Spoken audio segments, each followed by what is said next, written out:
18/5/2016.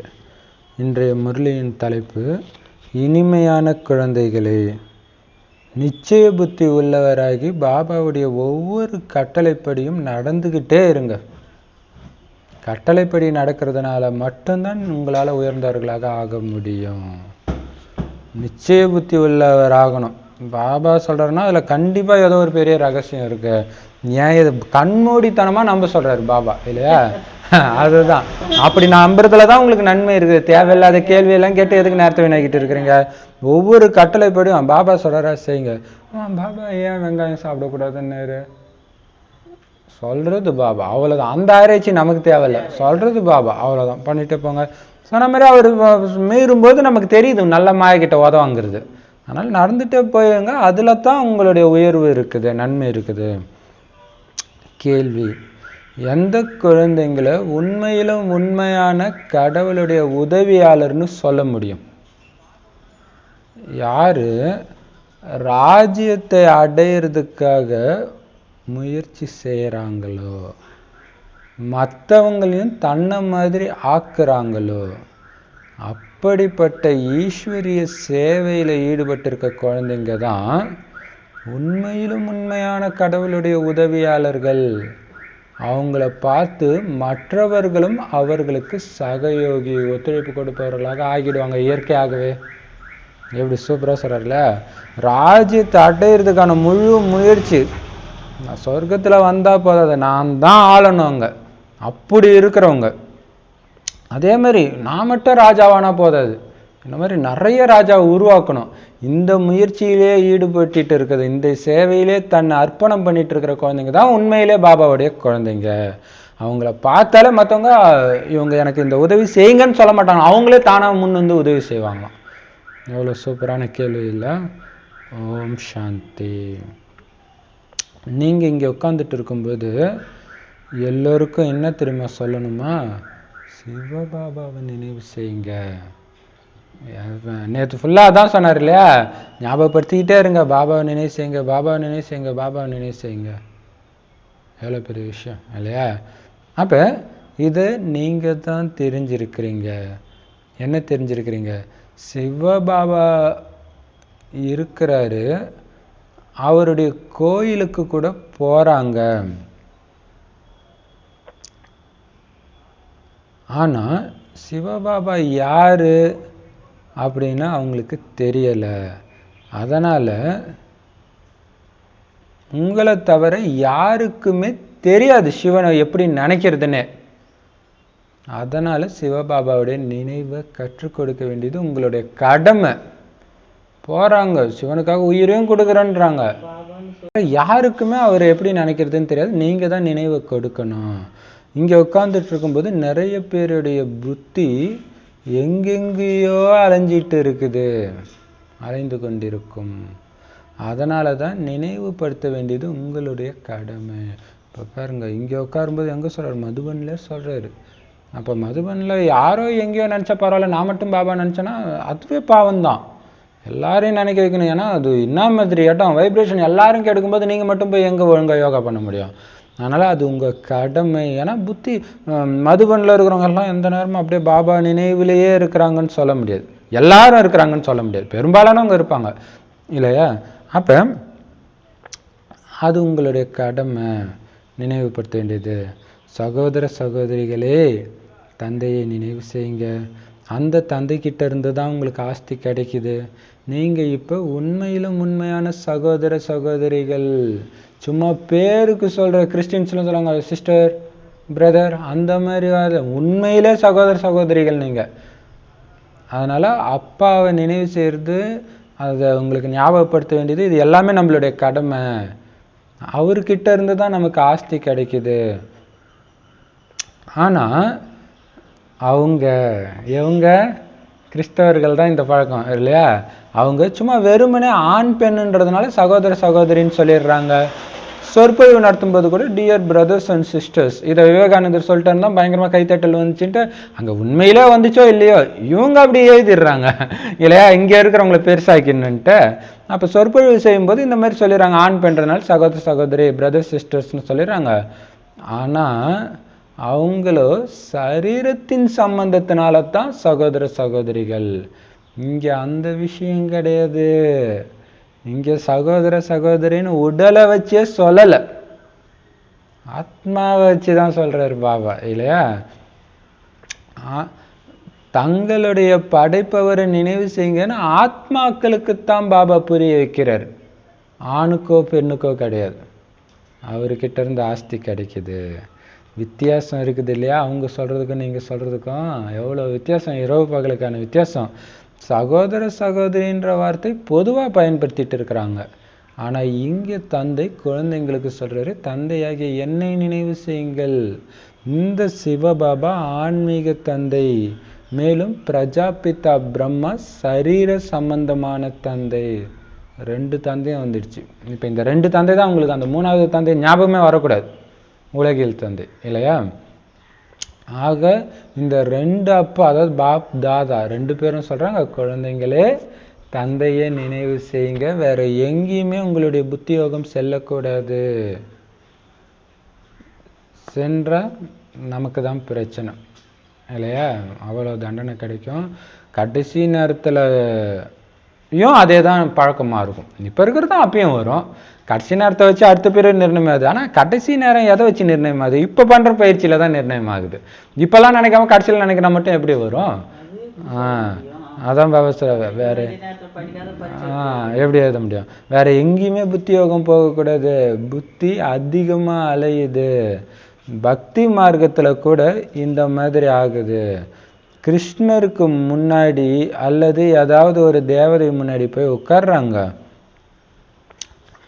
கழுத்துல மாலையை போடுறாங்க, ஆனா புத்தி எங்கெங்கயோ அலைஞ்சிட்டு இருக்குது. அப்படியே ஐயரு வந்து கிருஷ்ணருக்கு பூஜை பண்ணும்போது அப்படியே முழுக்க முழுக்க கிருஷ்ணர் மட்டுமேவா ஞாபகம் இருக்கும்?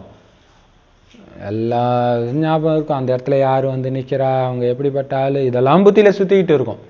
அதான் பாபா சொல்றாரு, பக்தியிலையும் இதே மாதிரி தான், அவங்களுக்கும் இதே மாதிரி புத்தி அலையுது. தேவதை முன்னாடி போய் உட்காடுறாங்க, மாலை சுத்திக்கிறாங்க, கையில கழுத்துல எல்லாம் இவங்களும் மாலை சுத்திக்கிறாங்க, நாமும் போட்டுக்கிறாங்க, எல்லாம் பண்றாங்க. ஆனா புத்தி அலைஞ்சிட்டு இருக்கு.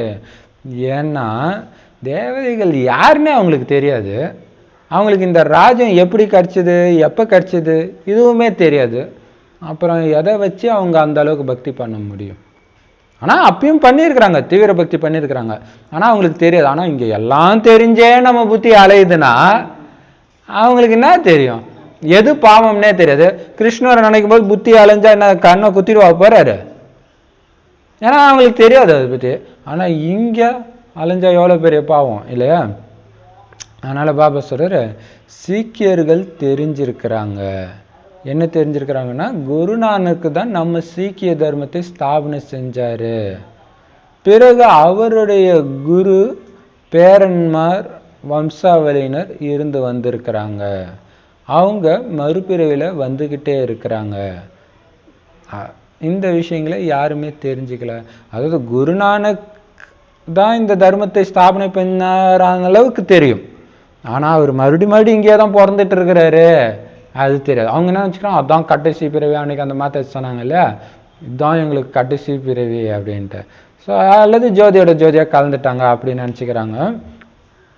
திரும்ப திரும்ப இங்கே தான் சுற்றின்னு இருப்பாங்கன்னு யாருக்கும் தெரியல. ஆனா அவங்க ஒன்றும் ஒரு வினாடி விடாம குருநானக்கே ஒன்றும் நினைவு செஞ்சுட்டு இருக்க மாட்டாங்க. மரியாதை வச்சிருப்பாங்க, அன்பு வச்சிருப்பாங்க. ஆனா ஒரு வினாடி விடாம புத்தியில அந்த குருநானக்கு முகமே தெரியற அளவுக்குலமா பண்ணிட்டு இருக்கிறாங்க.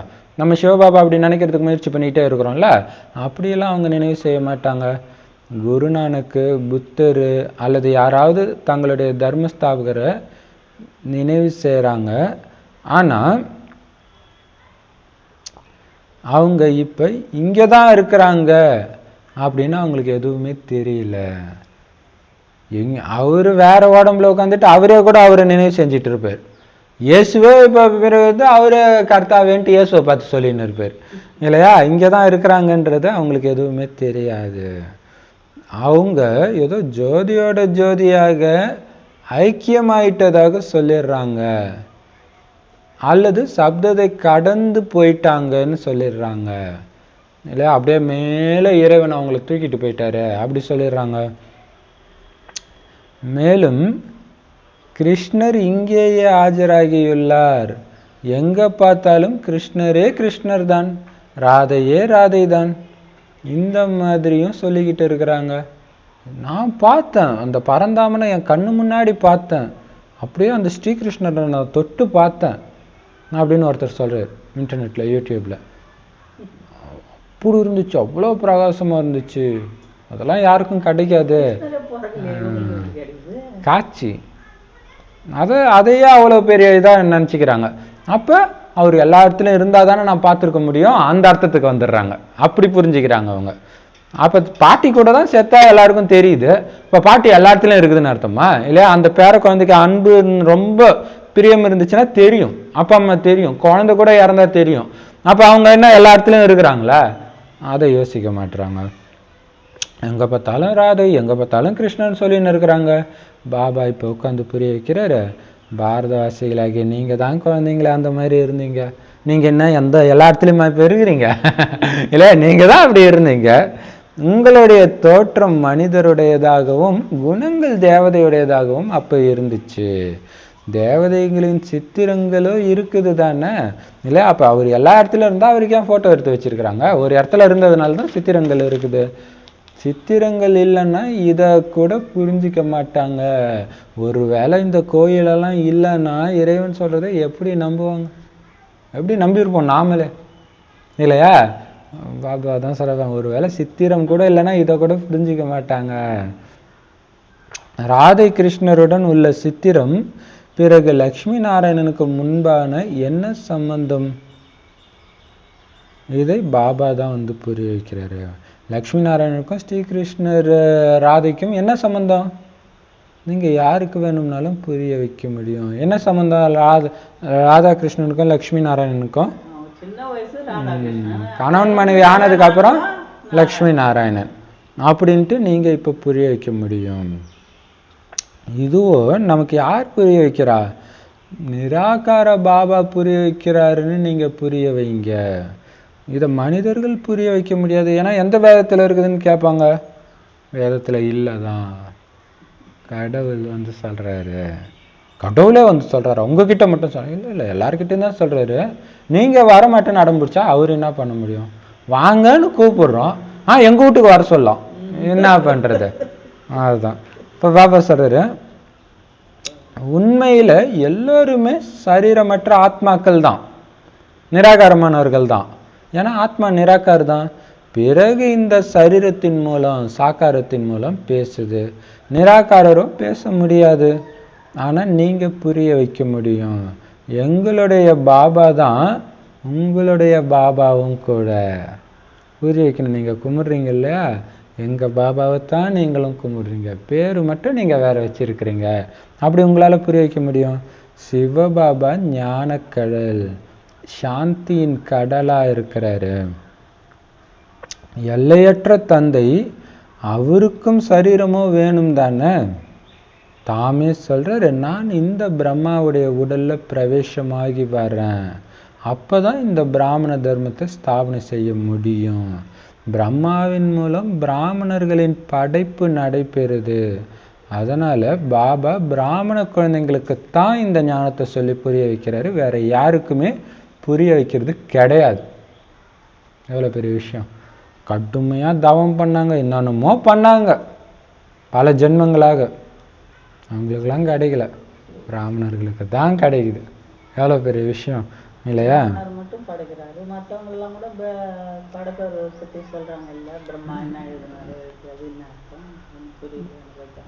தான் பிராமணர்களை அவர் படிக்கிறார், பிராமணர்கள் மற்றவங்களை படிக்கிறாங்க. அதான் அஞ்ஞானி ஆத்மாவுக்கு தான். அஞ்ஞானி ஆத்மாவுக்கு நீங்க தான் அம்மா, உங்களுக்கு பாபா அப்பா, அவங்க உங்களை தான் அம்மா அப்பான்னு சொல்லிட்டு இருக்கிறாங்க. அதுதான். அப்போ பாபா நம்மள படிக்கிறார், நாம மற்றவங்கள படிக்கிறோம், அவ்வளோதான். இப்போ பாபா சொல்றாரு, அதனால குழந்தைங்களுக்கு தான் புரிய வைக்கிறார். அப்போ ஞானக்கடலா இருக்கிறாரு, அந்த ஞானத்தை சொல்றதுக்கு வாய் இல்லைன்னா அவர் ஞானக்கடலா இருந்து என்ன பிரயோஜனம்? அதனால அவருக்கு சரீரம் தேவைப்படுது. அமைதி கடலா இருக்கிறார், அமைதியை கொடுக்கலன்னா அவருக்கு எதுக்கு? அது அமைதியை எப்படி அடையணுன்ற ரகசியத்தை சொல்றதுக்கு அவருக்கு சரீரம் தேவைது. இப்போ பிரம்மாவை படைத்து அவர் மூலமாக பிராமணர்களை படைக்கிறாரு. இந்த ஞானத்தை பிராமணர்களுக்கு மட்டும்தான் புரிய வைக்கிறாரு. நாம சிவபாபாவுடைய குழந்தைங்க. அதனால பகவான் என்பது கிடையாது. அப்பா அப்பா தான், குழந்தை குழந்தை தான். ஓ, கடவுளுடைய குழந்தை, நானும் கடவுளா? என் குழந்தை. அதுக்குதான் பாபா மாஸ்டர் கடவுள் தான் சொல்றாரு, மாஸ்டர் படைப்பவர் தான் சொல்றாரு. நீங்களும் படைப்பவர் சொல்லல. அப்பா அப்பா தான், குழந்தை குழந்தை தான். ஆமா, எப்ப குழந்தை வளர்ந்து பெருசா ஆகுதோ அப்ப தந்தை ஆகலாம். குழந்தை பெற்றெடுத்தால் தந்தைன்னு சொல்லலாம். ஆனா இவருக்கு ஏராளமான குழந்தைங்க இருக்கிறாங்க. குழந்தைங்களுக்குத்தான் புரிய வைக்கிறார். யார் நிச்சய புத்தி உள்ளவர்களோ, நிச்சய புத்தி உள்ளவர்கள் தந்தையின் ஆணைப்படி நடப்பாங்க. ஏன்னா ஸ்ரீமத் மூலமாகத்தான் சிரேஷ்டமானவராக ஆக முடியும். இப்போ பாருங்க, குழந்தை வளர்ந்தா பெருசாகும், கல்யாணம் பண்ணி குழந்தை பெற்றுக்கிட்டா அதுவும் அப்பா தான். ஆனால் சிவனுக்கு எவ்வளோ குழந்தை, அவ்வளோ குழந்தை உங்களுக்கு கிடைக்குமா? நீங்கள் எப்படி அப்பாவாக முடியும்? நீங்கள் குழந்தை தான் அப்படின்னு சொல்கிறார். அப்போ பாபா சொல்கிறதுல அவ்வளோ நிச்சய புத்தி உள்ளவங்க அப்படியே பாபா சொல்கிறது அப்படியே ஹாஞ்சி, சரி பாபா, உள்ளேன் பாபா, செய்கிறேன் பாபா அப்படி சொல்லுவாங்களாம். ஏன்னா இந்த ஸ்ரீமத் மூலமாக தான் சிரேஷ்டமானவர் ஆக முடியும். ஏன்னா என் நன்மைக்காக சொல்கிறாரு. அது எவ்வளோ கஷ்டமாக இருக்கட்டும். பிரம்மா பாபாவுக்கு அவ்வளோ நோயெல்லாம் இருந்திருக்குது இல்லையா? அந்த மூச்சு திணறல், அதுவும் ராஜஸ்தான் குளிர், அதுலேயே மூச்சு திணறல் ஆஸ்துமா இருந்துச்சுன்னா அப்பயும் அவர் எதையுமே மீறலை. பாபா சொல்கிறது அப்படி அப்படி அப்படி அப்படி அப்படியே செஞ்சாராம். அதுதான் நம்பர் 1. ஏன்னா அவருக்கு தெரியுது இப்படியெல்லாம் பண்ணாதான் அப்படி ஆக முடியும்னு தெரியுது, அதனால பண்ணுறாரு. அப்போ நிச்சய புத்தி உள்ள குழந்தைங்க அப்பாவுடைய ஆணைப்படி நடப்பாங்க. ஏன்னா ஸ்ரீமத் மூலமாக தான் உயர்ந்தவர் ஆக முடியும். இப்போ நீங்கள் தெரிஞ்சுக்கிட்டீங்க, நாம் அந்த தேவதைகள் மாதிரி ஆகிட்டு இருக்கிறோம் அப்படின்னு புரிஞ்சுக்கிட்டோம். ஜென்ம ஜென்மாந்திரமாக நாம் தேவதைகளுடைய மகிமையை பாடித்தான் வந்திருக்கிறோம். இப்போ நாம் ஸ்ரீமத் படி நடந்து அந்த மகிமைக்குரியவர்களாக ஆகணும். தேவதை என்னென்னலாம் பாருங்க, குணாநிதியே குருவே சரணம் ஆகுங்க. அந்த மாதிரி பாபா சொல்றது அதுதான். என்னென்னலாம் தேவதைக்கு மகிமை பாடுங்களோ அதுவும் ஆகி காட்டுங்க. உங்களுடைய மகிமை தான் பாடி இருக்கிறீங்க. ராஜ்யம் ஸ்தாபனை ஆகணும். எல்லாருமே முழுசா ஸ்ரீமத் படி எல்லாம் நடக்க மாட்டாங்க இல்லையா? நடக்கவும் முடியாது எல்லாராலையும். அப்ப வரிசைக்கிரமமாகத்தான் இருப்பாங்க. அதனாலதான் மற்றவங்கள பார்க்காத சொல்றது. பாபா நான் செய்யறேன், பாபா அவங்க செய்யறாங்களா இவங்கள செய்யறாங்களா என் கணக்கு பாபா கிட்ட ஒப்படைக்கிறோம். மற்றவங்க ஒப்படைக்கிறாங்களா இல்லையா, அவங்க எந்த அளவுக்கு ஸ்ரீமத் ஃபாலோ பண்றாங்க, அது நமக்கு தேவையே கிடையாது. அதான் சார். ஏன்னா ராஜ்யம் மிகப்பெரிய ராஜ்யம். எல்லா விதமான பிரஜைகள், வேலைக்காரர்கள், சண்டாளர்கள், ராஜாக்கள், மகாராஜா, மகாராணி அனைவரும் வேணும். பாபா சொன்னார் ஒரு வானில, புத்தியுள்ளவர்களும் தேவை, புத்தி அற்றவர்களும் தேவை ராஜ்யத்துக்குன்ட்டு. அதுதான். இல்லைன்னா எப்படி வேலைக்காரங்க வேலை செய்யணுமே, அப்போதானே நீங்கள் சொகுசா இருக்க முடியும்.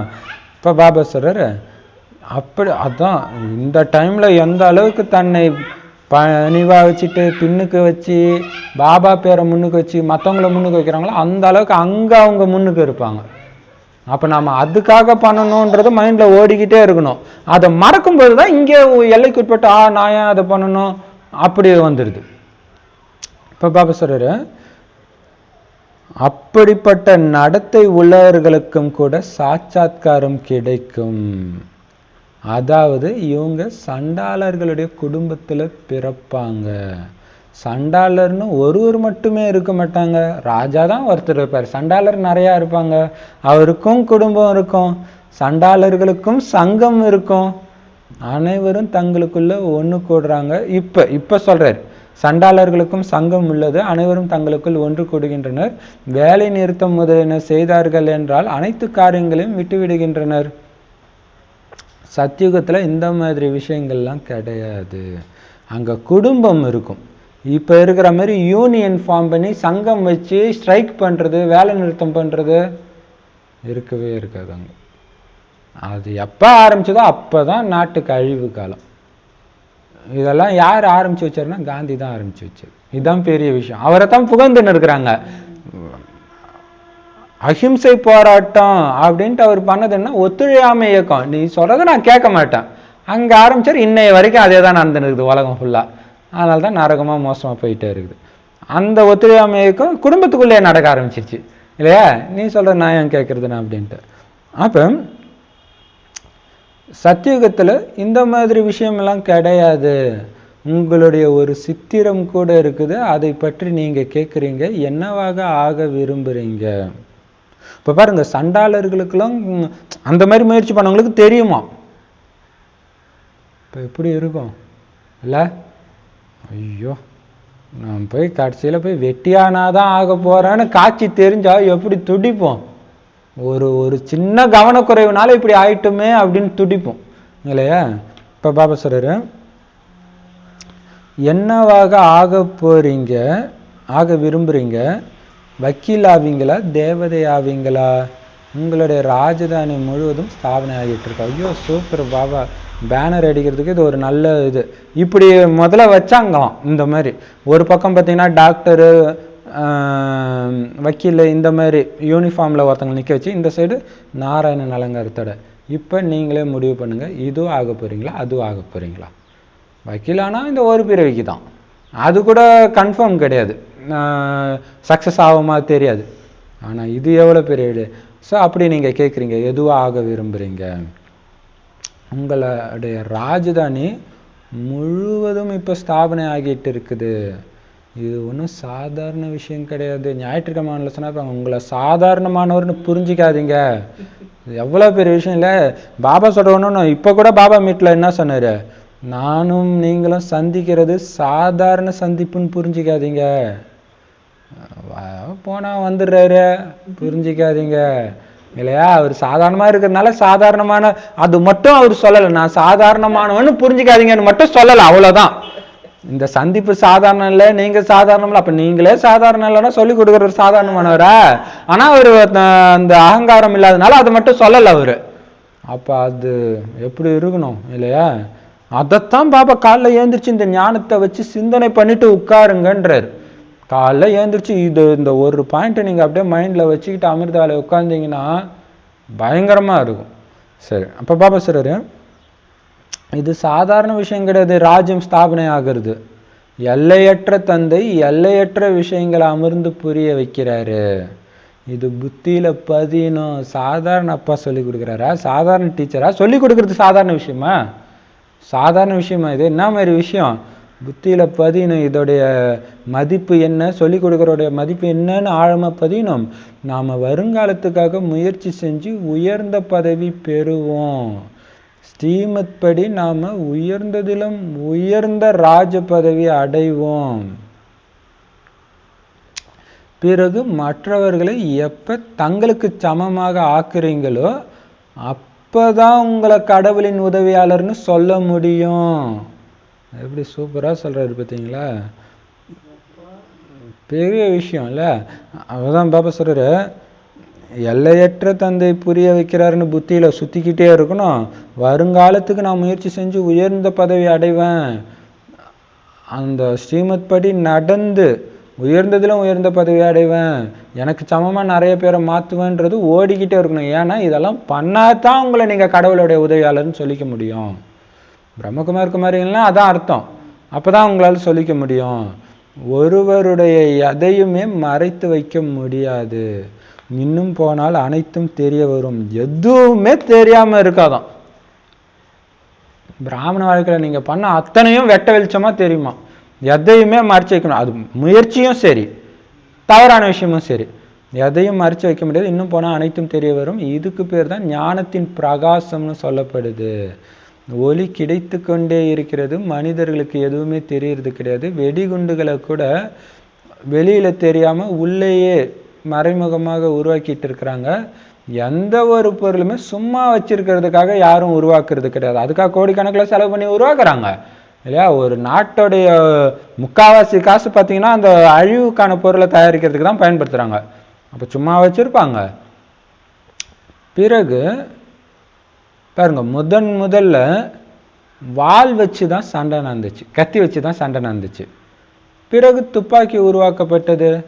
எதுக்கு? பயன்படுத்ததான். துப்பாக்கின்னு செத்துருவாங்க அப்படின்ட்டு பயன்படுத்தாமலா இருந்தாங்க? பயன்படுத்துறதுக்காகத்தான். வச்சுக்கிறது சும்மா அலங்காரம் வச்சுக்கிறதுக்கு, மியூசியத்தில் வைக்கிறதுக்காக துப்பாக்கியும் வாளும் கண்டுபிடிக்கல இல்லையா? அதுக்கப்புறம் அதை விட மோசமான இது வரும்போது தான் அதை மியூசியத்தில் வைக்கிறாங்க. பயன்படுத்துறதுக்காக தான் உருவாக்கப்படுது, சும்மா வச்சுக்கிறதுக்காக கிடையாது. இதனால மரணம் ஏற்படும்னு அவங்களுக்கு தெரியும், சோதித்தும் பார்த்துருக்குறாங்க. அவங்க ஒன்றும் தெரியாம வைக்கல, தெரிஞ்சுதான் வச்சிருக்கிறாங்க, செக் பண்ணிட்டு இருக்கிறாங்க. போகுதா போகுதா, உயிர் பார்க்கலன்னா அந்த குண்டு தேவையில்லைன்னு தூக்கி அடைச்சிடுவாங்க. உயிர் போற மாதிரி இருந்தால் தான் வைப்பாங்க. ஹிரோஷிமாவில் ஒரு வெடிகுண்டு போட்டதுனால எத்தனை பேர் இறந்தார்கள். அதன் பிறகு பாருங்கள் எவ்வளவு முன்னேற்றத்தை ஏற்படுத்தி இருக்கிறாங்க, எவ்வளவு ஏராளமான கட்டடங்களை கட்டி இருக்கிறாங்க.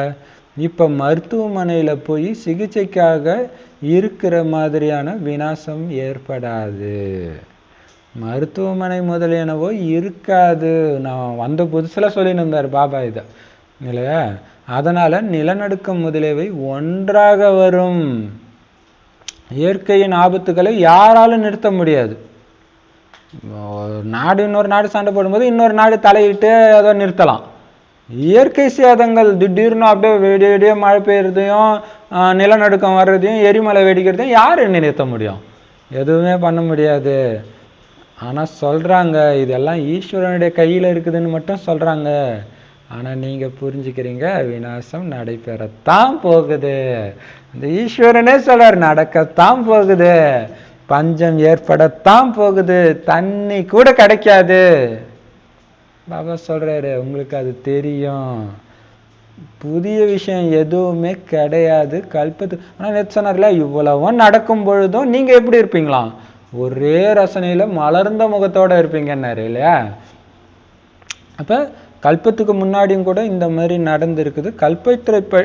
கல்பத்தை பற்றிய ஞானமும் யார்கிட்டையுமே கிடையாது. ஆனா சொல்றாங்க கிறிஸ்துவுக்கு 3000 வருஷத்துக்கு முன்னாடி சொர்க்கம் இருந்துச்சுன்னு. பிறகு சாஸ்திரங்கள்ல பார்த்தீங்கன்னா கல்பத்துடைய ஆயுள லட்சக்கணக்கான வருஷங்கள்னு போட்டாங்க. யாருடைய கவனத்திலும் இந்த விஷயம் போறதில்லை. பைபிள், குரான், கீதை எல்லாம் ஒரே அர்த்தம் தான் நோக்கி போகுது. அப்போ பைபிளில் 3000 வருஷம் முன்னாடி சொர்க்கம் இருக்குதுன்றாங்க, இதில் பார்த்தா லட்சக்கணக்கான வருஷம் முன்னாடி இருக்குன்றாங்களே, யோசிக்கல. அப்போ சொர்க்கம் இதுதான் அப்படின்றதும் அவங்களுடைய கவனம் எந்த மதத்தை சார்ந்தவங்களுக்குமே வரல. அவங்களுக்கும் அது எந்த இடத்துல இருந்துச்சுன்னு தெரியல. கேட்டுட்டு பிறகு தங்களுடைய வேலை முதலியவற்றில் ஈடுபட்டுடுறாங்க. அதுக்கு ஒன்றும் எந்த விதமான முயற்சியும் எடுக்கிறதில்ல, இல்லையா? கேட்குறாங்க, ஓ அப்படியா, சரி, இப்போ அவங்க வீட்டுக்கு அவங்க வேலையை பார்த்துன்னு இருக்கிறாங்க அப்படின்னு சொல்றாரு. பாருங்க, இப்போ என்னென்னலாம் உலக அழிவுக்கு மறைச்சி வைக்கிற விஷயமும் வெளியே வரும், எல்லா அணுகுண்டும் வரும், நாம் பண்ணுற முயற்சியும் வெளியே வரும், நாம் பண்ணுற பாவங்களும் வெளியே வரும். எதையுமே மறைச்சி வைக்க முடியாதுன்றார். ஹிரோஷிமாவில் ஒரு வெடிகுண்டில் எவ்வளோ பெரிய இதில் அதுக்கப்புறம் போடலை. அப்போ அது போட்டதே இன்னும் அந்த அளவுக்கு பாதிப்பை ஏற்படுத்தியிருக்கு. இப்போ புதுசாக எல்லாம் உருவாக்கி இருக்கிறாங்க. நிறைய கட்டடம் டெக்னாலஜியில் ஜப்பான் தான் முதல் நம்பராக இருக்குது, எல்லாம் இருக்குது. இருந்தாலும் அணுகுண்டும் அதோட பயங்கர பலமாக தயாரிச்சுன்னு இருக்கிறாங்க, இல்லையா? அது பாட்டுக்கு உருவாக்கிட்டே தான் இருக்கிறாங்க. ஆனால் இனிமேல்ட்டு போடுற இது பார்த்தா ஆஸ்பத்திரியில் போட்டு சரி பண்ணி ஏதோ பண்ணி ஒப்பேத்திட்டாங்க. ஆனால் இனிமேல்ட்டு போடுற குண்டோ அல்லது இயற்கை சேதங்களோ ஆஸ்பத்திரியில் சேர்ற மாதிரிலாம் இருக்காது. டக்கு டக்கு டக்குன்னு அப்படியே எது கற்பனைக்கே எட்டாதான், என்ன நடக்குதுன்னே தெரியாதான், அப்படி போகும். டக்கு டக்குன்னு ஒன்றா நடக்கும் எல்லாமே. அப்போ இறைவனே சொல்கிறார் இது நடக்கத்தான் செய்யும், எல்லாம் ஈஸ்வரன் பார்த்துக்குவாரு, ஈஸ்வரன் கையில் தான் இப்போ எல்லாம் இருக்குது. அவர் தான் சொல்கிறாரு நடக்கும், தண்ணி கூட கிடைக்காத நிலைமை வரும். இப்போ பாபா சொல்கிறாரு குழந்தைங்களுக்கு என்ன புரிய வைக்கிறாருன்னா, சீக்கிரமாக முயற்சி செய்யுங்க, முதல்ல தள்ளி போடாதீங்க. இன்னைக்கு ஒரு நாள் தானே, நாளைக்கு ஒரு நாள் தானே, சீக்கிரமாக முயற்சி பண்ணுங்க, அலட்சியமாக இருந்துடாதீங்க. நான் பாருங்கள் நேற்று அந்த வெயில் அடிச்சுது, இன்னைக்கு பாருங்கள் திடீர்னு பார்த்தா மழை காலம் மாதிரி இருக்குது. அப்போ இவ்வளோ செகண்டில் மாற முடியுதுன்னா எதுதான் நடக்காது, இல்லையா? நேற்றுலாம் உட்கார முடியல, இல்லையா? இப்போ பாபா சொல்கிறாரு சீக்கிரமாக முயற்சி செய்யுங்க. பாபாவுடைய நினைவில் இருந்தால் கரை நீங்கிக்கிட்டே போகும். நீங்கள் இங்கேயே தான் சதோபிரதானம் ஆகணும், வேறு வழி கிடையாது.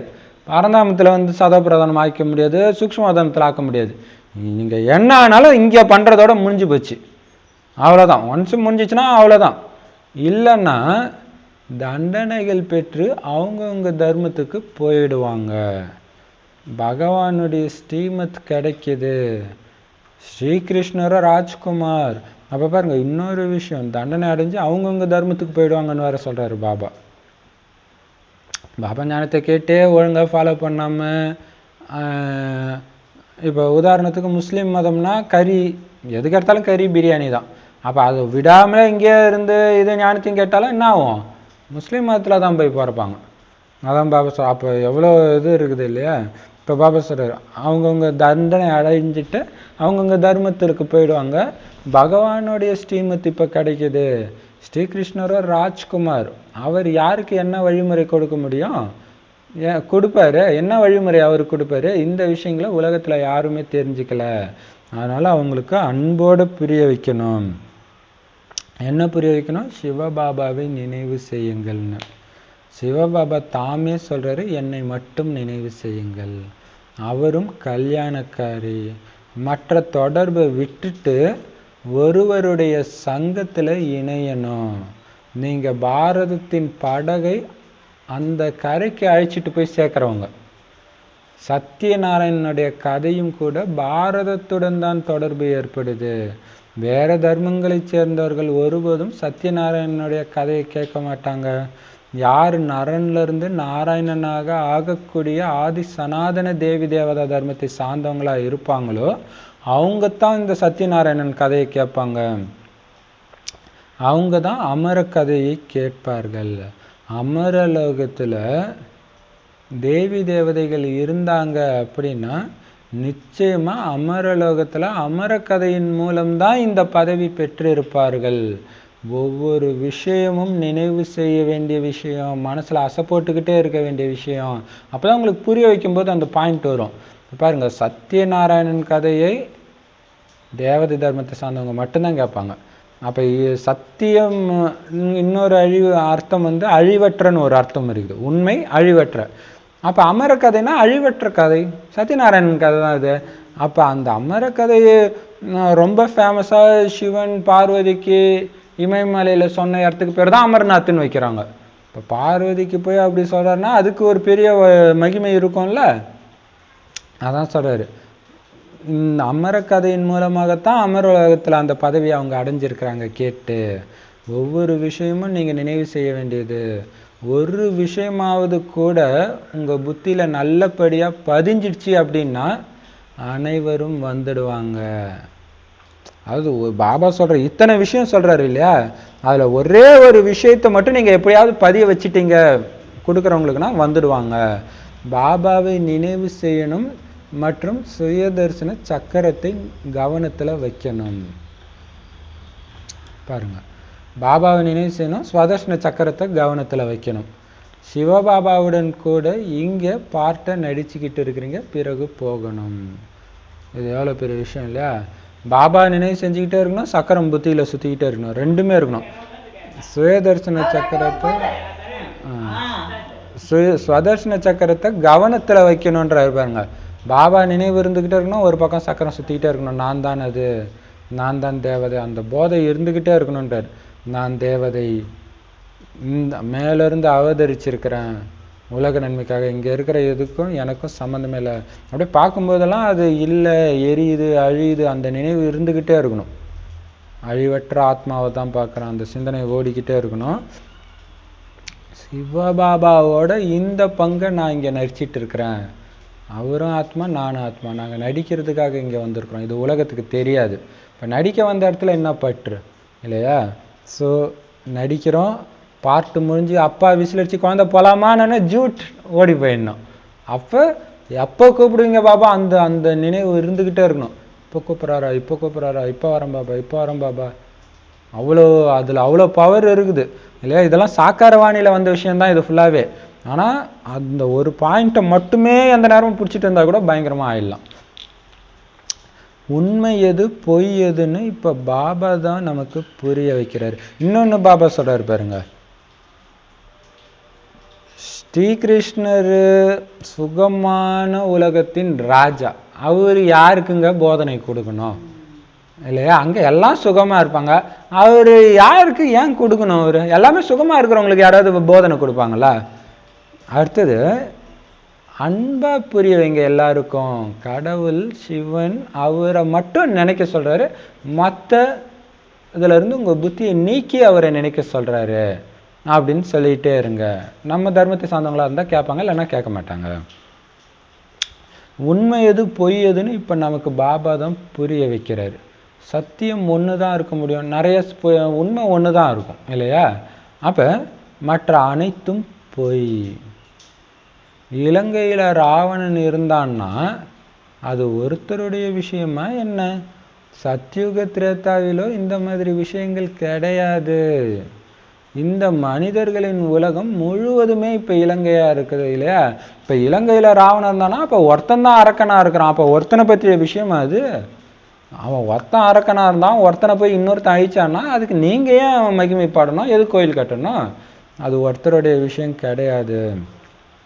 சத்தியுகம் திரேதாயுகத்துல இந்த மாதிரிலாம் யாரும் இருக்கவும் மாட்டாங்க, இந்த மாதிரி கதையும் எழுத மாட்டாங்க. இந்த மனிதர்களின் உலகம் தான் இன்னைக்கு இலங்கையா இருக்குது. இதுதான் ராவண ராஜ்யம். சீதைகள் எல்லோருமே அந்த ஒரு ராமனைத்தான் நினைவு செய்யறாங்க. ஒரு சீதையின் விஷயம்னு புரிஞ்சுக்கிட்டாங்க, தாங்கள் தான் சீதைன்றதே தெரியாம. அல்லது அனைவரும் பக்தைகள், மணமகள்கள், ஒரு பகவானாகிய மணமகனை நினைவு செய்யறாங்க. ஏன்னா இது ராவண ராஜ்யம். எப்ப நினைவு செய்வாங்க?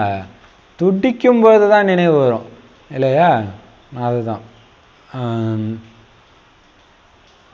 இப்போ ஒரு பொண்ணையே நல்ல கணவனோட அன்பா இருந்துட்டு திடீர்னு எவனோ கடத்திட்டு போய் சித்திரவதை பண்றான்னா கணவனுடைய ஞாபகம் வரும், நம்ம எப்படியெல்லாம் இருந்தோன்ட்டு. அதே மாதிரிதான் இப்ப ராவணன் நம்மளை சித்திரவதை பண்ணும்போது நமக்கு என்ன ஞாபகம் வருது? என் கணவன் எப்படி வச்சிருந்தார், அவர் பேச்சை கேட்காம மீறி போயிட்டுமே, அந்த நினைவு இருந்துகிட்டே இருக்குது. இப்ப பாப்பா சொல்றாரு, ஏன்னா மணமகள்கள் எப்ப நினைவு செய்றீங்க? ராவண ராஜ்யத்துல தான் நினைவு செய்றீங்க. ராமராஜ்யத்துல தெரியல, அவர் சுகபோகமா வச்சுன்னு இருக்கும்போது கணவனுடைய அருமையே தெரியல இல்லையா? அப்ப சன்னியாசிகள் இந்த விஷயத்த புரிஞ்சிக்கவே முடியாது. இதுதான் டிராமா. ஈஸியா தானே இருக்குது, ஏன் புரிஞ்சிக்க முடியாது? அது வேற தர்மம். இதுதான் பெரிய விஷயம். அவங்க கிட்ட போய் மண்டையை உடச்சிட்டு இருக்காதீங்க, புரிஞ்சிக்கவே முடியாது. எல்லோருமே துக்கத்துல இருக்கிறாங்க, சோகவனத்துல இருக்கிறாங்க. சோகவனம்ன்றது கலியுகம் தான், அசோகவனம் சத்யுகம் தான். இங்க ஒவ்வொரு அடியிலும் சோகம் துக்கம் தான் இருக்குது. கொஞ்சம் அமைதியா எதுவுமே பாபா நினைவு வாணியை தொடாம 2 நாள் இருந்து பாருங்களாம், அப்ப வர்ற எண்ணங்களை பாருங்களாம், பயங்கரமா இருக்கும். அப்படியே அப்படி ஒரு பயம், இந்த மாதிரி எண்ணங்கள் தான் வருது. அதான் பாபா சொல்றாரு, ஒவ்வொரு அடியிலும் சோகம் தான், ஒவ்வொரு அடியிலும் துக்கம் தான். இந்த கலியுகத்துல உங்களை பாபா தான் சோகம் இல்லாத சொர்க்கத்துக்கு அழைச்சிட்டு போறாரு. இங்க மனிதர்கள் எவ்வளவு துக்கப்படுறாங்க. யாராவது இறந்துட்டாங்கன்னா பைத்தியமாக கூட ஆகிடுறாங்க, பைத்தியமாகவே ஆகி விடுகின்றனர். எவ்வளவு பெரிய விஷயம் இல்லையா? இவங்க அதான் சொன்னாங்களா, செவுத்து எகிரி குச்சி போறாங்க. இப்ப பாருங்க, வயசாகி அவங்க கணவன் இறந்ததுனால, பையன் கணவனும் இறந்தாரு. அப்ப பாருங்க, இப்ப பையன் மேல வச்ச அன்பு, பையன் இறந்தவொடனே பைத்தியம் பிடிச்சிடுறாங்க. அதுவும் சின்ன குழந்தை கூட கிடையாது, பையனுக்கே 30 வயசு 35 வயசு. 30-35 வயசு பையன் இறந்ததுக்கே பைத்தியம் பிடிக்கிறாங்க. பாபா எவ்வளவு சொல்றாங்க. இன்னைக்கு அவங்க கேட்டிருந்தாங்கன்னா எவ்வளவு நல்லா இருந்திருக்கும் இல்லையா? பைத்தியமாகவே ஆகிடுறாங்க. சொர்க்கத்திலோ இந்த விஷயங்கள் எதுவுமே கிடையாது. ஏன்? தேகன்ற உணர்வே இருக்காது. அதுக்குதான் குழந்தை தேக உணர்வை விட்டுடுன்னு சொல்றாரு. மனைவியாக இருக்கிறவங்க விதவை ஆகிறது, அந்த மாதிரி அகால மரணம் அங்க நடக்கவே நடக்காது. ஏன்? மனைவி கணவனோட அதிகமா, மனைவியா இருக்கிறவர் விதவையாவது மாதிரி அகால மரணம் ஒருபோதும் அங்க நடக்கிறது கிடையாது. அங்க சமயத்துல ஒரு சரீரத்தை விட்டு இன்னொன்னு எடுத்துக்குவாங்க, ஆண் அல்லது பெண்ணின் சரீரத்தை எடுத்துக்குவாங்க. அப்ப இது சாட்சாத்காரம் ஆகும். கடைசியில எல்லாமே தெரிய வரும், யார் யார் என்னவாக ஆவார்கள். பிறகு அந்த கடைசி நேரத்துல சொல்லுவாங்க, நாம இவ்வளவு காலம் முயற்சி செய்யலையேன்னு. எவ்வளோ பெரிய விஷயம் இல்லையா? அப்போ துடிப்புமா எதுவுமே பண்ணலையேன்ட்டு. இப்போ பாருங்க, சொர்க்கத்தில் வந்து அப்படியே திடீர்னு ஐயோ என்னை நடுத்தெருவில் விட்டு செத்து போயிட்டானே, இப்போலாம் சின்ன வயசுல இறந்துடுறாங்க இல்லையா? அந்த மாதிரிலாம் அங்கே ஆகாது இல்லையா? மனைவி ஆரோக்கியதையை விட்டு கை குழந்தைய விட்டுட்டு அதெல்லாம் நடக்கவே நடக்காது. அங்கே கரெக்டாக நியமப்படி அந்த முழு ஆயிலும் முடிஞ்ச அப்புறம் தான் சரீரம் போகும். 180னா 180, 125னா 125. இந்த இடத்துல போய் சரீரம் எடுக்க போறேன், ஆணா பிறக்க போறேன் பெண்ணா பிறக்க போறேன்னா அவங்களுக்கே தெரியும். இன்னைக்கு ஸ்கேனிங் பண்ணி பார்க்குறாங்க. அதுவும் சாட்சாத்காரம் ஆகும். இந்த டைம்ல நான் வேற உடம்பு எடுக்க போறேன் அப்படின்ட்டு ஆகும். அவங்க சொல்லிட்டு அப்படியே இங்கே நமக்கு நடக்கிறது சொல்றாரு. கடைசியில் என்ன ஆகும்னா, என்னென்ன ஆக போறீங்க எல்லாமே தெரியும். கடைசி நேரத்தில் அவங்கவுங்களே சொல்லுவாங்களாம், ஐயோ இவ்வளோ நாள் முயற்சி செய்யல. அப்போதான் அந்த அலறல் சத்தம் பாபா சொல்றாரு இல்லையா, அப்போ கதறுவீங்கன்னு சொல்றாரு பாருங்க. ஐயோ பண்ணாம விட்டுட்டேனே பாபா. ஆனா பாபா சொல்றாரு, அந்த நேரத்துல சொல்றதுனால என்ன ஆயிட போகுது? எப்படி கேட்க பாருங்க. சமயமும் முடிஞ்சிடுச்சே, முடிஞ்சிச்சு, இனிமேல்ட்டு அவ்வளோதான். கல்பமா இதுதான். இப்போ எப்படி பெரிய விஷயம் இல்லை, இப்போ சமயமும் முடிஞ்சு போச்சு. அப்போ சொல்றதுனால என்ன ஆகிட போகுது? பாபா கிட்ட கதறதுனால அதுக்கு தான் அங்கே தர்மராஜா அப்போ இருக்கிறார். ஒன்றும் பண்ண முடியாது. அப்போ அதனால தான் பாபா சொல்றார், குழந்தைங்களே முயற்சி செய்யுங்க. சேவையில் உண்மையான வலதுகரமாக ஆனீங்க அப்படின்னா ராஜ்யத்தில் வந்துடுவீங்க. அதனால சேவையில் ஈடுபட்டு இருங்கள். உதாரணம் கூட இருக்குது தானே, எப்படி குடும்பமாக சேவையில் ஈடுபட்டு இருக்கிறாங்க சொல்லுவாங்க. இந்த குடும்பத்தில் அப்படிப்பட்ட நல்ல கர்மங்கள் செஞ்சுருக்கிறாங்க, அதனால எல்லோரும் ஈஸ்வரிய சேவையில் ஈடுபட்டு இருக்கிறாங்க. தாய் தந்தை குழந்தைங்க எல்லாரும். இது நல்லது தானே இல்லையா? இப்போதான் பிரதர் ஃபோன் பண்ணார் இல்லையா, அவங்க குடும்பம் பாருங்க, குடும்பத்தோட பாபா சேவையில் வந்துருதுன்னா அது எவ்வளோ பெரிய விஷயம். அதுதான் அப்போ சொல்றாங்க, உண்மையான வலதுகரமாக இருங்க. சும்மா மற்றவங்களுக்கு தெரிகிற மாதிரி சேவை, பாபாவுக்காக நான் செய்கிறேன், அது இருக்கணும் இல்லையா? அப்போ அதுதான் சொல்கிறாங்க. இப்போ குடும்பமாக வந்து சேவை செஞ்சாங்கன்னா பார்க்குறவங்களும் சொல்கிறாங்களா, வச்சா ரொம்ப நல்ல கர்மங்கள் செஞ்சுருக்கிறாங்க பல பிறவிகளாக, அதனால தான் அந்த குடும்பமே வந்திருக்குது. சேவைக்கு பின்னாடி சுற்றி வந்துக்கிட்டே இருக்கிறாங்க. குழந்தைகளாகிய நீங்கள் மிகவும் உற்சாகமாக இருக்கணும். எப்படி மனிதர்களுக்கு வழி சொல்கிறது, அதன் மூலம் அவங்களுடைய ஆத்மா குஷி அடையும். எவ்வளவு அப்போ இதே சிந்தனை இருக்குமா, நம்ம எப்படி இதை வழியை சொல்லி அவங்கள குஷிப்படுத்துறது? எவ்வளவு பேருக்கு நீங்கள் வழி சொல்கிறீங்க? நீங்கள் பிரஜைகளை உருவாக்குனீங்கன்னா விதை போட்டீர்கள் அல்லவா? பிறப்பிலேயே ராஜாவாகவோ யாரும் இருப்பதில்லை. முதலில் பிரஜைகளின் அதிகாரியாக இருப்பாங்க, பிறகு முயற்சி செய்து செய்து எதிலிருந்து எதுவாக ஆக முடிகிறது? நீங்கள் சேவை செய்வதை பார்த்து மற்றவர்களுக்கும் ஊக்கம் வரும். நாமும் ஏன் இந்த மாதிரி புருஷார்த்தம் செய்யக்கூடாதுன்னு, இல்லைன்னா கல்பமாக இதே நிலைதான் ஏற்படும். இன்னைக்கு ஃபுல்லா பாபா அடின்னு அடிக்கிறாரு இல்ல? அதிர்ச்சி ட்ரீட்மெண்ட் கொடுக்குறாரு பயங்கரமா, செமையா இருக்குது பா. பாபா சொல்ற அந்த மாதிரி இருக்குது. என்ன தூங்கின்னு இருக்கிறியா குழந்தை? தினம் சொன்ன புரியலையா, நான் பாஷையை மாத்தி பேசவான்றாரு. இன்னைக்கு பாஷையா வித்தியாசமா பேசிட்டு இருக்கிறாரு இல்லையா? பாபா சொல்றாரு, அப்ப நீங்க விதை போட்டாதான் பிரஜைகள் உருவாவாங்க. பிறக்கும் போதே யாரும் ராஜாவாயிட மாட்டாங்க. பிரம்ம பாபா பிறக்கணும்னா ராஜா கிடையாது.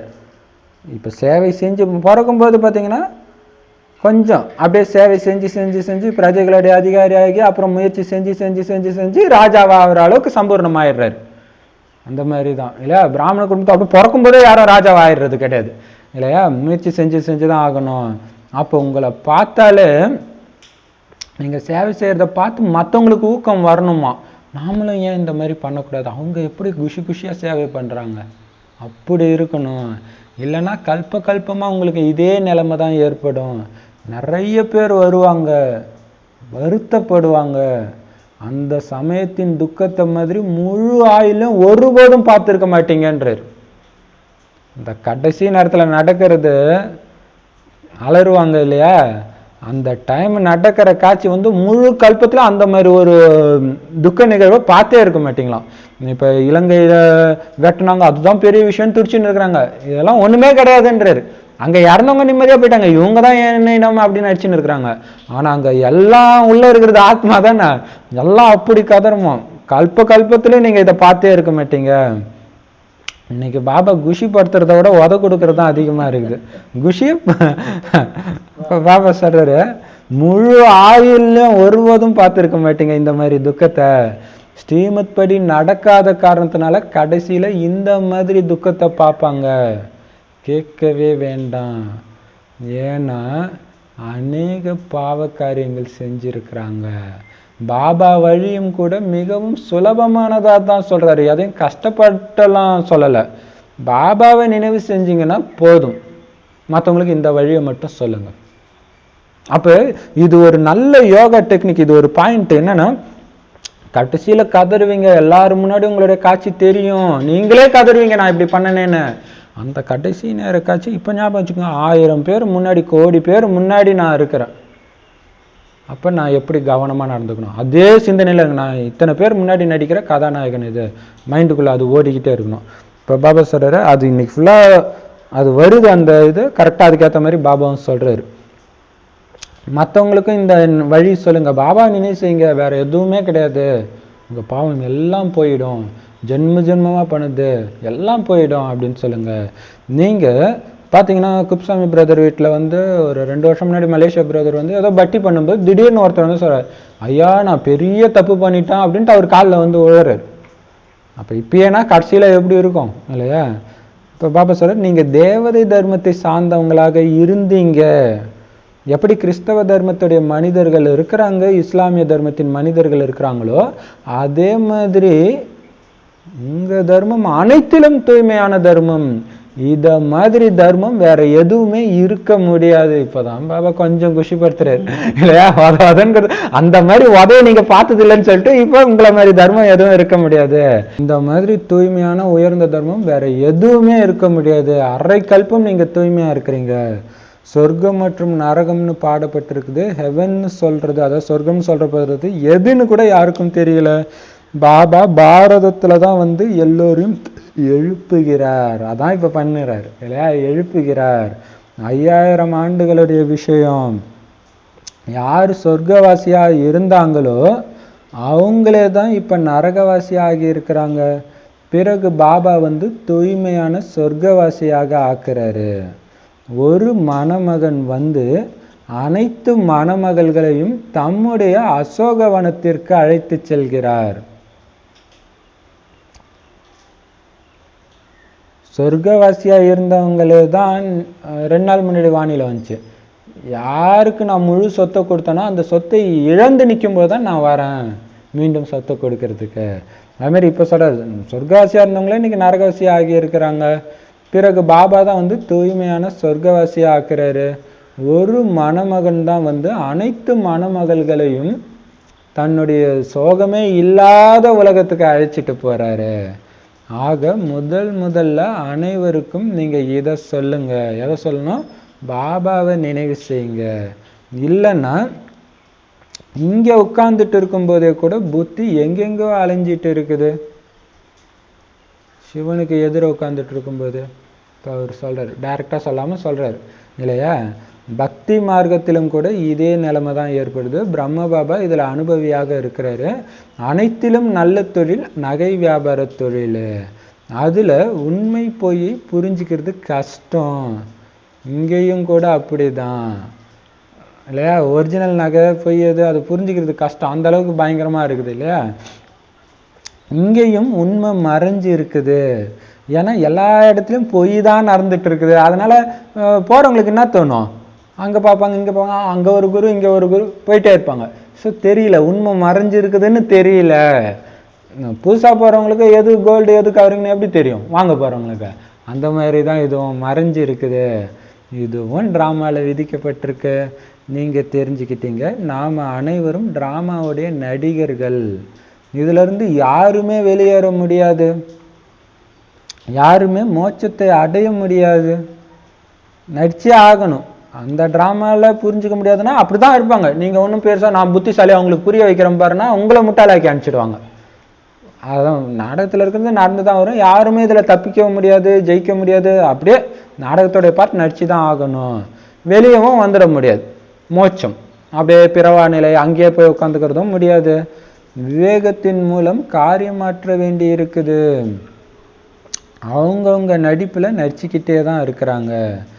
பிறகு கல்பத்துக்கு பிறகு அதே பார்ட்டை திரும்பவும் நீங்க செய்வீங்க. பாருங்க, விவேகத்தின் மூலம் காரியமாற்ற வேண்டி இருக்குது. தத்தமது இல்லையா, அவங்கவுங்க புத்திக்கு ஏற்ற மாதிரி காரியத்தை செஞ்சுட்டு தான் இருக்கணும், நடிப்பு நடிச்சிட்டு தான் இருக்கணும். பிறகு கல்பத்துக்கு பிறகு அதே பாட்டை திரும்பவும் நீங்க செய்யத்தான் போறீங்க. இதுவும் நாம் ஞாபகம் வச்சுக்கணும். இப்ப தோத்தா திரும்பவும் தோத்துருவோம், அதனால தோத்துறக்கூடாது. அந்த விழிப்புணர்வு இருந்துகிட்டே இருக்கணும். மனிதர்கள் எப்படி இறந்து போறாங்க, விநாசம் ஏற்படுது என்பதை நீங்க பார்ப்பீங்க. அனைத்து ஆத்மாக்களும் நிர்வாண தாமத்துக்கு போயிடுவாங்க. இந்த ஞானம் உங்க புத்தியில இருக்குது. சேவையில ஈடுபடுறதன் மூலம் அநேகருக்கு நன்மை ஏற்படும். பரிவாரம் முழுவதுமே இந்த ஞானத்துல ஈடுபட்டுருச்சு அப்படின்னா பெரிய அதிசயமாகவே ஆகிவிடும். பாருங்க, சேவையில ஈடுபடுறது மூலமா தான் நன்மை ஏற்படும். அப்ப ஞானம்னு சொல்லியிருக்கிறாரு. அதாவது ரெண்டு அர்த்தம். ஒண்ணு, உங்க குடும்பத்துல இருக்கிறவங்க எல்லாம் இந்த ஞானத்துல வந்தா அது நல்லா இருக்கும். இன்னொன்னு, இந்த பிராமண பரிவாரம் முழுவதும் இந்த சேவையில ஈடுபட்டுட்டாங்கன்னா எவ்வளவு பெரிய அதிசயம் நடக்கும் இல்லையா? எல்லாரும் அந்த சேவை 24 மணி நேரம் மூழ்கி இருந்தாங்கன்னா எப்படி இருக்கும், அதிசயம் ஏற்படும். நல்லதுன்னு முடிச்சுட்டாரு. இனிமையிலும் இனிமையான காணாமல் போய் வெகுகாலம் கழித்து கண்டெடுக்கப்பட்ட செல்ல குழந்தைகளுக்கு தாய் தந்தை பாப்தாதாவின் அன்பு நினைவு மற்றும் காலை வணக்கம். ஆன்மீக குழந்தைகளுக்கு ஆன்மீக தந்தையின் நமஸ்தே. ஆன்மீக தாய் தந்தைக்கு ஆன்மீக குழந்தைகளின் அன்பு நினைவுகள் மற்றும் நமஸ்தே. தாரணைக்கான முக்கிய சாரம், கடைசி நேரத்துல பயங்கர காட்சிகள்ல இருந்து அல்லது துக்கத்துல இருந்து நீங்க விடுபடணும் அப்படின்னா இப்போத்துல இருந்தே பாபாவுடைய ஸ்ரீமத் படி நடக்கணும். அந்த மாதிரி இருக்கும் இல்லையா? அப்ப இப்போத்துல இருந்தே கடைசி நேரத்துல மாறுறதெல்லாம் முடியவே முடியாது இல்லையா? இப்போ அமைதியா இருக்கிற உலகத்திலே பாபா சொல்ற மாதிரி கவனத்தை ஒண்ணா வைக்க முடியலன்னா அப்ப 5 விகாரங்கள் விஸ்வரூபம் எடுக்கும்போது மட்டும் எங்க கவனம் ஒண்ணா இருக்கும்? அதான் பெரிய விஷயம். அப்ப இந்த நேரம் கடைசி நொடியா இருக்கும், கடைசி நொடியா இருக்கும். கர்மேந்திரியங்களை யோக பலத்தினால குளிர்ச்சி படுத்த சொல்றாரு பாபா. கொஞ்சம் கூட சஞ்சலத்தன்மையே இருக்கக்கூடாது. ஸோ இப்போத்துலேருந்து பாபாவுடைய ஸ்ரீமத் படி நடந்தாதான் அந்த பயங்கர காட்சியை பார்க்கறதுல இருந்து உங்களால் தப்பிக்க முடியும். நீங்களே அந்த துக்கத்துல இருந்து மாட்டிக்கிறதுல இருந்து தப்பிக்க முடியும். ஸ்ரீமத் படி தன்னை போல மற்றவர்களையும் ஆக்கிற சேவை செஞ்சுக்கிட்டு இருக்கணும். அடுத்தது, சேவையில பாபாவுடைய வலது கரமா இருக்கணும் இல்லையா? பாபா எது சொன்னாலும் நான் பாபாவுக்கு இவர் தான்ப்பா ரைட் ஹேண்ட், அந்த மாதிரி பிரம்ம பாபா இருந்தார் இல்லையா? அந்த மாதிரி இருக்கும். அப்ப சிவபாபாவுக்கு அந்த மாதிரி பிரம்ம பாபா இருந்தார், பிரம்ம பாபாவுக்கு அந்த மாதிரி மம்மா இருந்தாங்க. அதனால்தான் அப்படியே உயர்ந்த பதவி வந்துகிட்டே இருக்குது இல்லையா? அப்ப ஆத்மாவை குஷிப்படுத்துறதுக்கான வழி சொல்லணும், எல்லோருக்கும் நன்மை செய்யணும். ஆத்மாவை குஷிப்படுத்துறதுக்கான வழி சொல்லணும், எல்லோருக்கும் நன்மை செஞ்சுக்கிட்டே இருக்கணும். இதுதான் நம்மளுடைய வேலை. வரதானம், நிச்சயத்துடைய ஆதாரத்துல சதா ஏக்ரஸ், அதாவது ஒருவருடைய துணையில ஆடாத நிலையில நிலைச்சிருக்கக்கூடிய கவலையற்றவர் ஆகுங்கள். சூப்பரான வரதானம் கொடுக்கிறார். நிச்சய புத்தியின் அடையாளமே என்னன்னா சதா கவலையற்று இருக்கிறது தான். அவங்க எந்த ஒரு விஷயத்திலுமே மேலே கீழே ஆக மாட்டாங்க, புத்தி மேலே கீழே போகாது, சதா ஆடாத நிலையில இருப்பாங்க. அதனால எது நடந்தாலும் சரி யோசிக்காதீங்க, என்ன ஏன் என்பதுல ஒருபோதும் போகாதீங்க. திரிகாலதரிசி ஆகி கவலையற்று இருங்க. ஏன்னா ஒவ்வொரு அடியிலும் நன்மை தான் இருக்குது. சங்கம யுகம் பாபா சொல்லியிருக்கிற அந்த ஞாபகம் அப்பதான் அந்த நேரத்துக்கு அந்த பாயிண்ட் சுத்த ஆரம்பிச்சாதான் குஷியா இருப்பீங்க, இல்லைன்னா மாட்டிக்குவீங்க. அதுக்குதான் புத்தி கைகால விட ஸ்பீடா வேலை செஞ்சுக்கிட்டே இருக்கணும் ஞானத்துல. ஞானத்தையே சுத்தி சுத்தி எடுத்துக்கிட்டே இருக்கணும். அந்தந்த டைம்க்கு ஏற்ற ஞானம் டக்கு டக்குன்னு வந்து அந்த சொரூபமாயிடணும். எப்ப கல்யாணக்காரி பாபாவுடைய கையை பிடிச்சிட்டீங்களோ அப்பவே அவரு தீமையை கூட நன்மையாக மாத்திடுவாரு. அதனால எப்பவும் கவலை இல்லாம இருங்க. சூப்பரான இது இல்லையா? பாபா கையை பிடிச்சிட்டீங்களோ அவர் எவ்வளவு பேர், அதான் அவர் சாதாரணமானவரா இல்லையா? அப்ப சாதாரணமா புரிஞ்சுக்கிறீங்க. அதனாலதான் நீங்களே யோசிக்கிறீங்க, நீங்களே கவலைப்படுறீங்க. நீ கவலைப்படாத, நான் பாத்துக்கிறேன். எப்படி சூப்பரா சொல்றாரு இல்லையா? அதுதான் இப்ப நிச்சய புத்தி உள்ளவங்கன்றது எப்படி தெரியும்? எப்படிப்பட்ட விஷயம் நடந்தாலும் அந்த புன்னகை கொஞ்சம் கூட மாறாது, கொஞ்சம் கூட மனசு அடி ஸ்லைட்டா கூட சஞ்சலம் ஆகாது. அப்படி இருக்கிறவங்க எப்பயுமே ஆடாத நிலையில மனசு இருக்கும். என்ன நடந்தாலும் யோசிக்க மாட்டாங்க. ஏன்? என்ன பாபா ஏதோ ஒரு நன்மை வச்சிருக்கிறார். அப்படி திரிகாலதரிசி ஆகி இருப்பாங்க இல்லையா? இப்ப என்னமோ மாதிரி இருக்குது. ஆனா பாபா சொல்லிருக்க இது கண்டிப்பா நன்மையில தான் முடியும். நாரதர் கழகம் நன்மையில முடியும்ன்றது சிவபாபா நாடகத்தை பத்தி சொல்றது, அது நாரதரை பத்தி சொல்றது கிடையாது. அவங்க அப்படி பண்ணிட்டாங்க. அப்ப இங்க இருக்கிற நாடகத்துல ஒரு கழகம் மாதிரி இருந்தாலும் அது நன்மையில தான் முடியும் இங்க இல்லையா? அதுதான் திரிகாலதரிசி ஞானம். கழகம் மாதிரினா என்ன? அது ஐயோ என்ன இப்படி பண்றாங்க, ஐயோ என்ன அவங்க அப்படி பண்றாங்க, அது நன்மையில தான் நடக்கும். நீங்க ஆடாம அசையாம இருங்க. அப்ப அந்த 3 கால ஞானம் தெரிஞ்சிச்சு. இப்ப என்னமோ மாதிரி இருந்தாலும் இதுல நன்மை தான் இருக்கு. பாபா சொல்ற உலக அழிவே நன்மைக்காக தான் நடக்குதுன்றாரு. அப்ப எதை பத்தி கவலை பண்ண, கவலை ஏற்று இருங்க. ஏன்னா ஒவ்வொரு அடியிலும் நன்மை தான் இருக்குது. குழந்தை காலை எடுத்து வைக்க ஏன் குழந்தை பயப்படுற? நான் உன் காலை உள்ளங்கையில தாங்குறேன், நீ என்ன பயந்துறியா முழுகிடுவேன்ட்டு? அதுதான். அப்ப ஒவ்வொரு அடியிலும் நன்மை இருக்குது குழந்தை. எப்ப கல்யாணக்காரி பாபாவோட கையை பிடிச்சிட்டியோ உனக்கு தீமை நடக்குமா? இப்ப நிச்சய புத்தி இல்ல, நடந்துருமோ பயப்படுறியா? நிச்சய புத்தியோட கவலை இல்லாம நீ இருக்கு குழந்தை, நான் பாத்துக்கிறேன். அதுதான் சூப்பர் இல்ல? வரதானம் ஸ்லோகன். யாரு சதா அன்பு உள்ளவராக இருக்கிறாங்களோ அவங்க ஒவ்வொரு காரியத்திலும் தானாகவே சகயோகி ஆயிடுவாங்களாம். பாபா மேல அந்த அன்பு இருக்கும் பொழுது கூப்பிட தேவையில்ல அவங்களுக்கு சேவைக்கு, தானாகவே நான் சேவை செய்யறேன், சகயோகம், உங்களுக்கு என்ன ஒத்துழைப்பு வேணும் அப்படி ஒத்துழைப்பு கொடுத்துக்கிட்டே இருப்பாங்க. அன்பு, பாபா மேல அன்பு இருக்கிறவங்க எப்பயும் அன்பு உள்ளவங்க. சூப்பர் இல்லையா? ஓம் சாந்தி.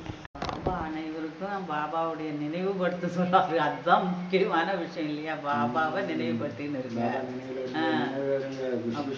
குஷியா இருங்க அப்படின்னு பாபா முதல் சொன்ன விஷயம். பாபா மேல ஒரு அடையாளம் சொன்னாரு, கேள்விப்பதில்ல.